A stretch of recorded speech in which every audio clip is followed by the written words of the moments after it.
தைப்பூசம் அன்று முருகனை நினைத்து வீடெல்லாம் சுத்தம் செய்து பல வகைகள் சாப்பிட்டு விரதம் இருக்கலாம். ஒருவேளை வீட்டில் சூழ்நிலை காரணமாக விரதம் இருக்க முடியாதவர்கள், உடல்நிலை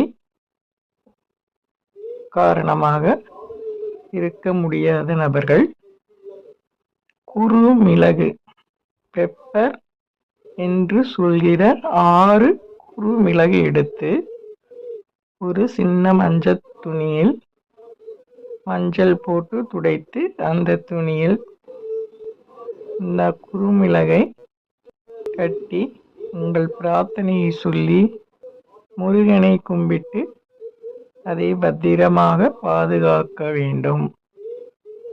உங்கள் நியாயமான கோரிக்கைகள் கண்டிப்பாக கூடிய விரைவில் முருகன் நிறைவேற்றி கொடுப்பார். நம்பிக்கை.